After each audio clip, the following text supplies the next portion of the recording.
We've got some crazy drama that will make your family feel normal. Congratulations. This first story. My birth sister tracked me down and wants to be part of my life. I don't want her at my wedding or in my life at all. And this story came October 7th, 2015. Here is the issue. I was adopted as a baby. I have no clue what happened to anyone in that family, as I've never had a desire to look into my past. My parents are very open about what happened, abuse and neglect. Mom, 59 female, and dad, 63 male, are wonderful and giving people. I have a sister, Elizabeth, who is my twin. We aren't related by blood, but are the same age. We are both adopted, so we had that to bond over. I met the love of my life, Jake, 30 male, and we have been together for 4 years. We are getting married in December. I have already been planning out the guest list. No kids will be there, and I am super excited. I have never really had the urge to look for my bio siblings. I guess at this point, I wouldn't really be their true sibling emotionally because we have lived very different lives. Since I have medical records and I grew up without them, I never felt the need to meet them. But my bio sister, Janice, tracked me down about a month ago. She wrote to me on Facebook in July, but I didn't check my other folder until September. It was a really long letter that talked about who she was, how she tracked me down, and said that she was looking for the rest of her siblings.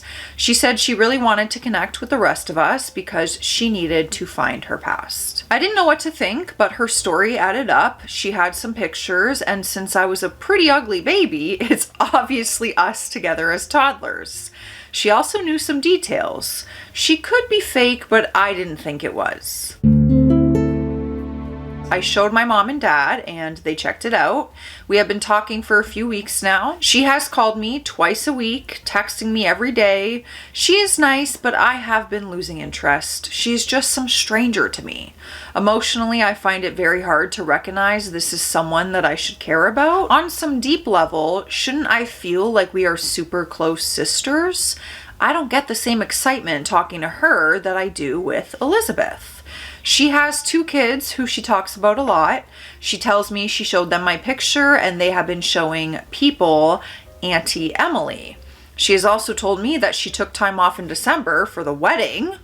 That's crazy. She just might need to stay with me because she is low on cash. I mean, that's bold to assume that you're just invited to my wedding when you literally haven't been in my life for my entire life. I get she's probably just excited though, because she found her bio sister. I know this makes me sound nasty and ungrateful. She is super into meeting me, said I am the most normal sibling, and she is so excited to have someone to share her life with.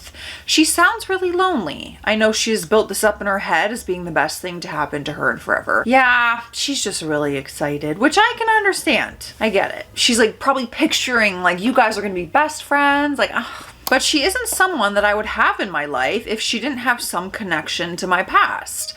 Every time we talk, she goes on, and I am just counting down the minutes. I have tried to work out a way to be there for her, but I just can't bring myself to truly care. I don't wish her ill, but she is just another stranger to me. She isn't family emotionally. I know I could try to form a bond, but at this point, I just don't see it. At 26, I have pretty much established the sort of people that I want in my life. She just has views that I find strange, is rude in ways that I find annoying, and despite having biological nieces, I just don't feel that they are anything but someone else's kid. Does this make me a bad person? Am I horrid? I feel guilty as hell because I can tell she wants this so bad. Even then, even if we did become friends, she would never be my sister. Because being a sister means a lot more than genetics to me. I'm not sure how to tell her, hey, I don't want to talk anymore. I have talked with my significant other and he says if I want her out of my life, then I just need to handle it.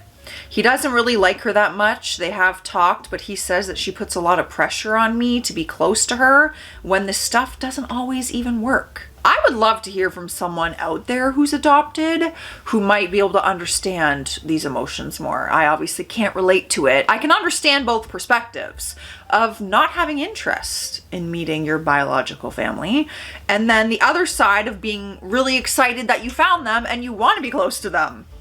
Ugh. Gosh, that's tricky, but I would love to hear from you if you're willing. We have an update, so let's see if they ended up, meeting and progressing their relationship.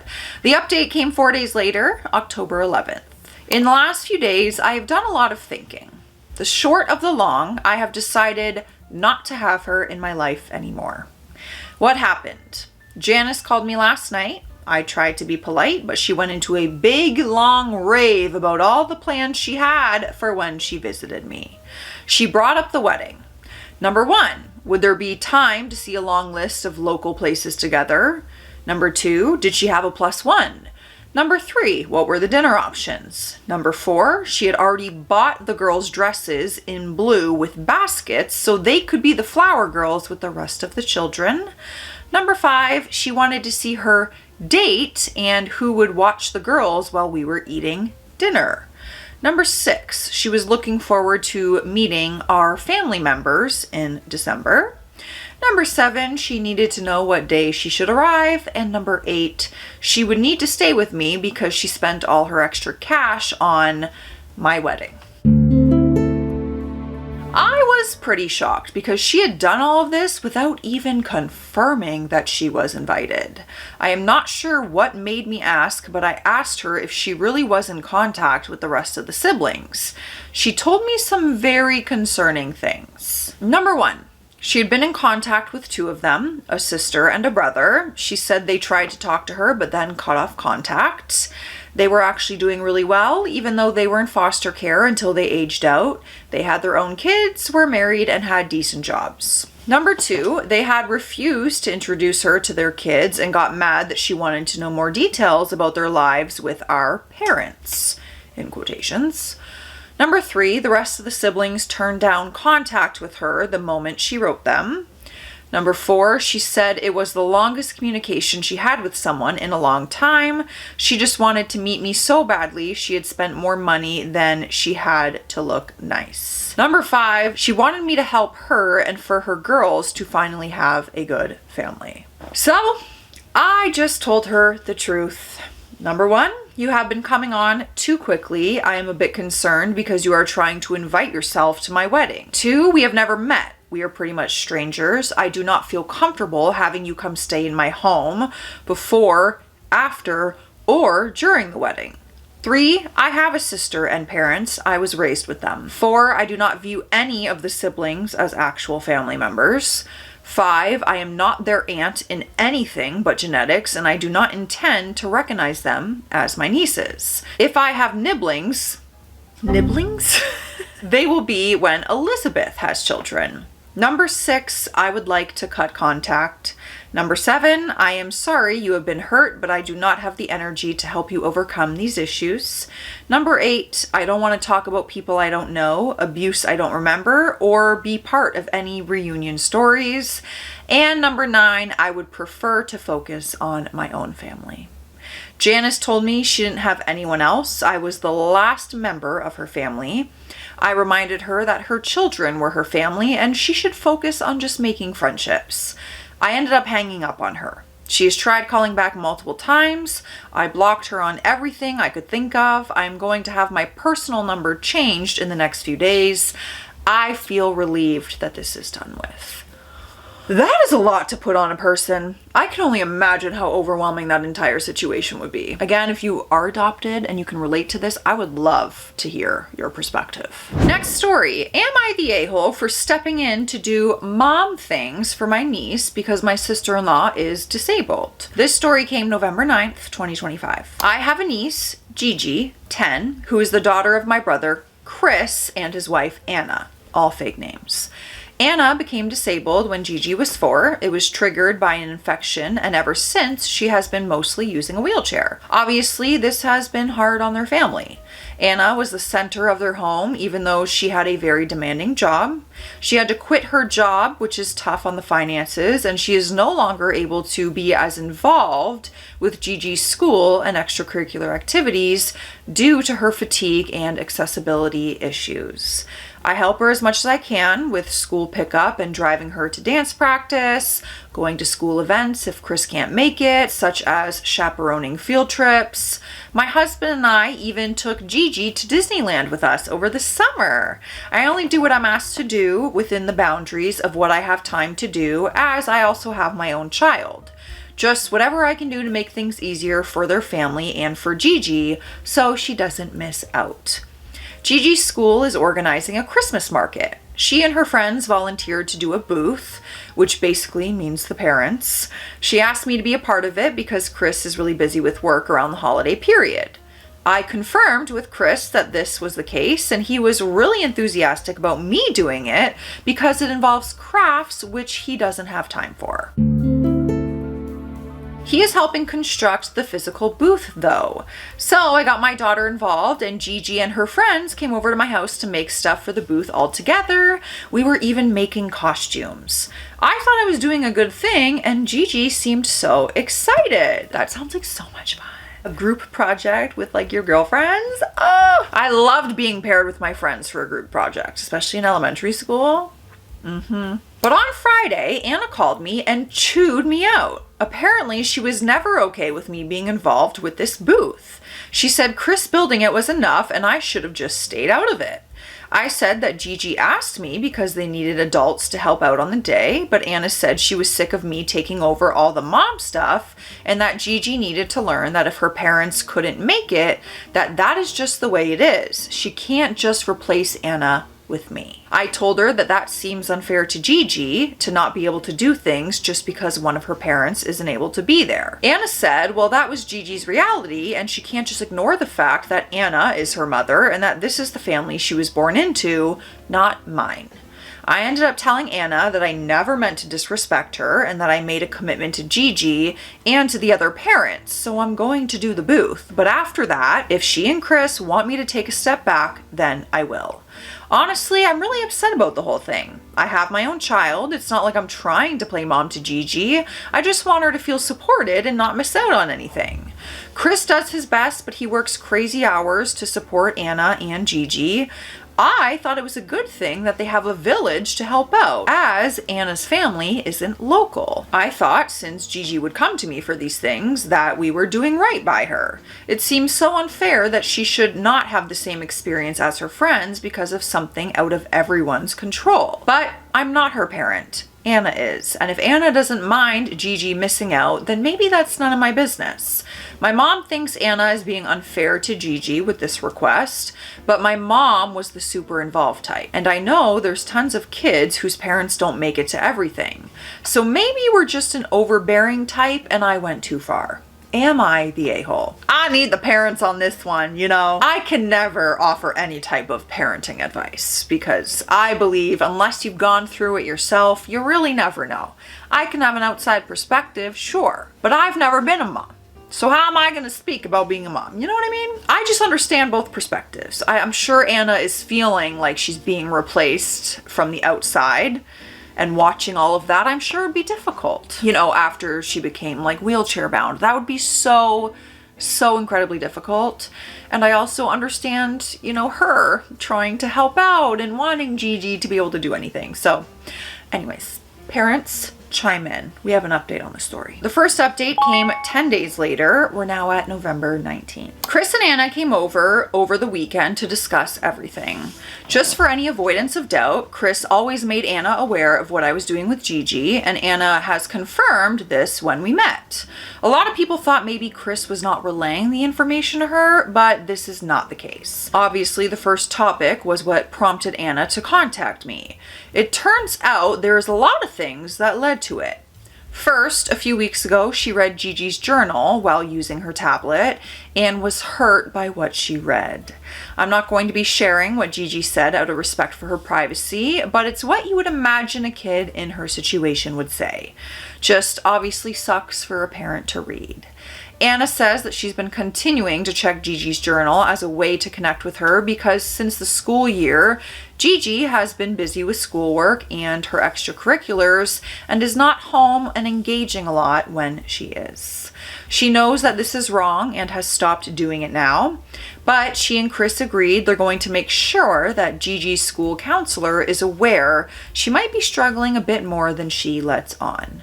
Second, Anna recently connected with a woman through an online community who said she doesn't let her kids participate in anything that's not completely accessible for her.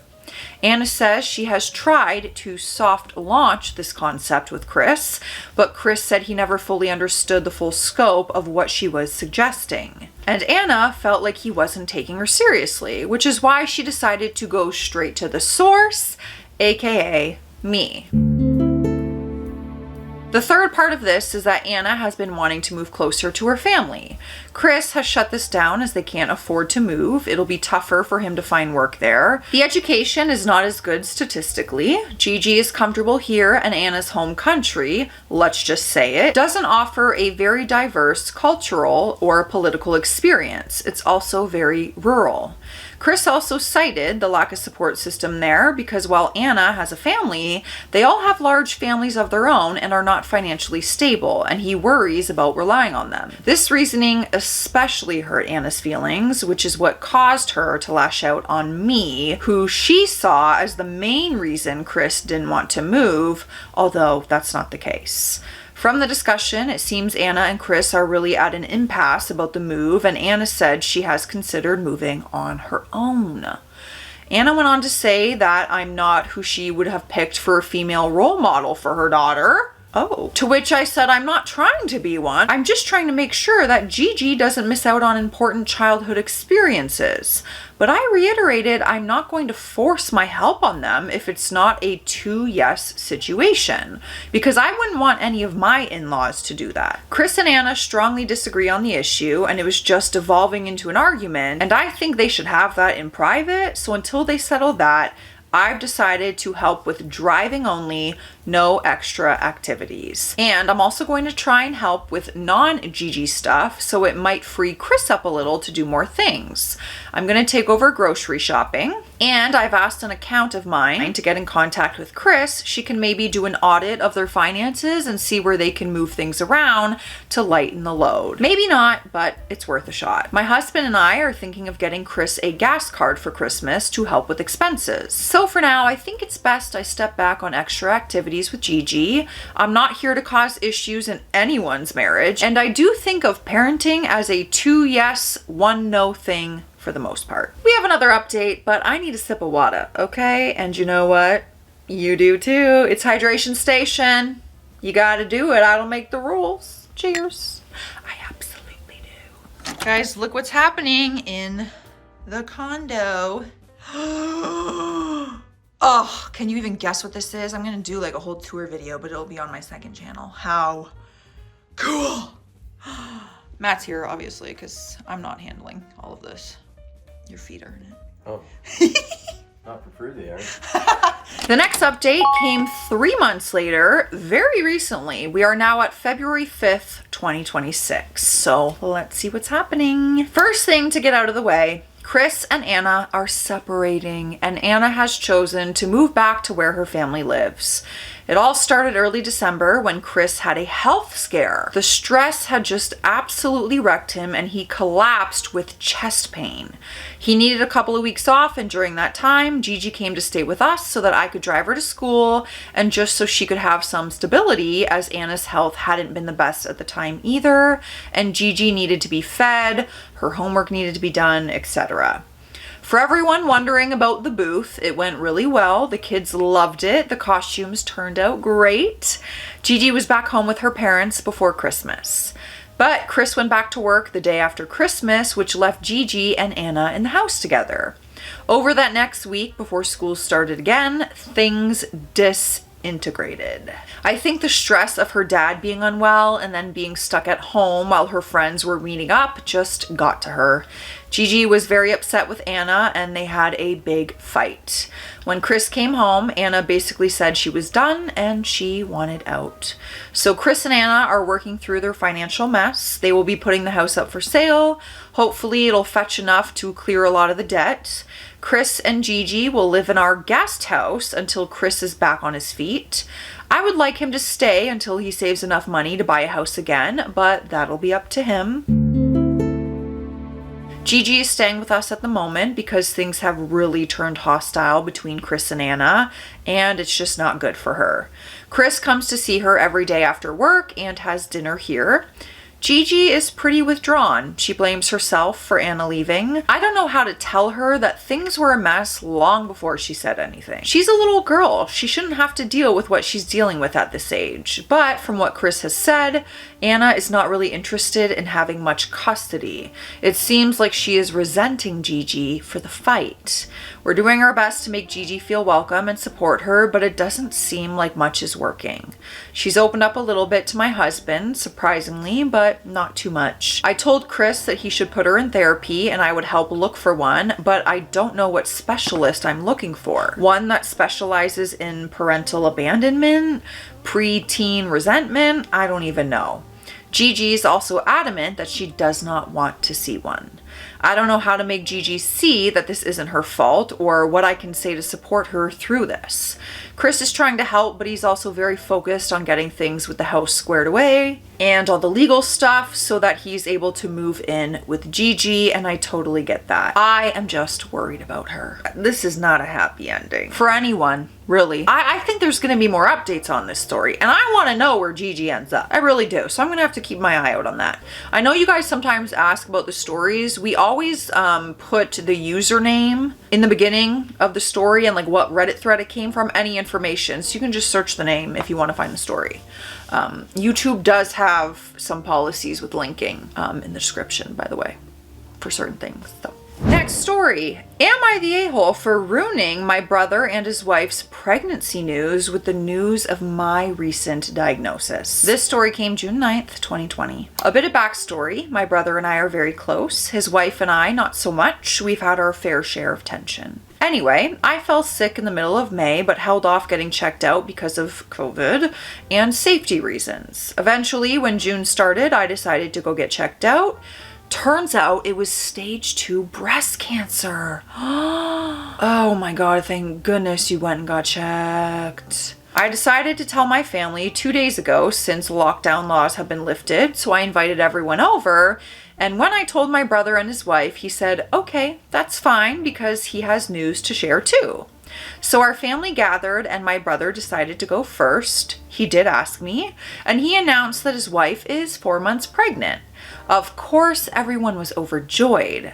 After about an hour, they asked about my news, and I knew this was probably the last time in a long time before I had everyone else here in person. So I told them, and of course, the initial joyous atmosphere was gone. The rest of the evening was a lot of support for me and not a lot of attention on my brother and his wife.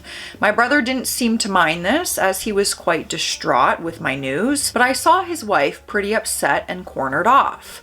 So I decided to approach her and I apologized for the timing of it all. She told me I could have waited a bit and Skyped everyone with the news as it's just stage 2. What a wild thing to say. And let my brother and her have this moment with their family. I told her I initially called this meeting for this exact reason, and she said she knows, but I knew my news would damper everyone's mood. So I told her she's being ridiculous, and I wanted to tell my family in person, since they are my family after all. And she burst into tears and demanded to go home, which my brother obliged, even though he was confused. He promised he would come see me soon since he still stays close by to me. Later that evening, I get a message from him asking if I told his wife that she isn't part of the family and that I deliberately wanted the attention on me because that's what she was upset about. Also, the next day, my parents called me to check up on me, and my mom mentioned that my brother's wife called yesterday evening really upset, telling them what I said, claiming that I'm jealous because she's pregnant and I'm trying to ruin her life. She seems lovely. And by that, I mean awful. I told my parents what actually happened and what I really said, and it caused not only tension between his wife and me, but my parents and her too. And now she's also blaming me for my parents not being her biggest fans. My brother is torn, but has been trying to talk to her, which results in more tears and a strain on their marriage. All this drama is making me think that I should have just called everyone up rather, or just told my brother that his news had to wait, even though that would have been selfish of me. I really wanted my family's support that day, but I'm starting to rethink whether it was worth all of this drama and potentially causing further problems. So Reddit, am I the a-hole? Let me know what you're thinking before we get into the update. You have a few seconds to type something up, because I'm gonna start right now. The update came July 6th, 2020. It was 1 month later. I could see that my brother was under a lot of stress, and I finally sat him down to talk about it properly. He showed me a bunch of texts that his wife sent him telling him that he is a crappy father for choosing me over his family.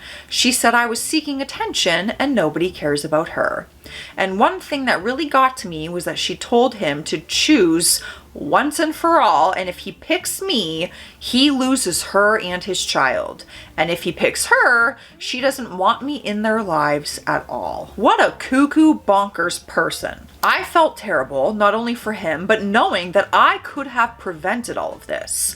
I took the time to apologize for putting him in this position, and if I had just pulled him aside soon enough and given him a heads up, he would have truly understood. My brother tells me I shouldn't apologize because he should have been more considerate. He also mentioned that his wife would have probably still gotten mad at him whether they did or didn't give the news on that day. So I decided I should invite her over for coffee to sort everything out. I spoke to her alone. I asked her about everything. She was very cold and didn't really answer. So I started talking first by apologizing if I made her feel excluded from the family or that her pregnancy was of any less importance. I explained that I should have given them a heads up so that we could have avoided what had happened altogether, and that it was my fault and that I was very sorry. But I also mentioned that the way she reacted and went to the extent of lying wasn't okay. She then started crying and vented about how angry she's been and that my brother always puts me first. And recently they've been going through a rough patch, and when he sided with me, it made her even more upset and feel even more lonely. She admitted that she lied to my parents and my brother, saying that she was hoping they would show her more sympathy, and when they were cold to her, she got even more upset. After hours of talking, she apologized of how she acted and has been acting, and she would like it if we moved on from this. My brother came later and they both went home. He texted me saying they both spoke for hours and agreed to couples therapy. My parents are currently living with me and are helping me out tremendously, but they are not quite happy with my sister-in-law yet, although they promised to try and work things out. Things finally seem to calm down, and let's hope it stays that way. You know what? I'm happy there was resolution. There was some accountability taken on her end, an apology. I'm not fully convinced you did anything wrong there, but you seem like a saint and better than I.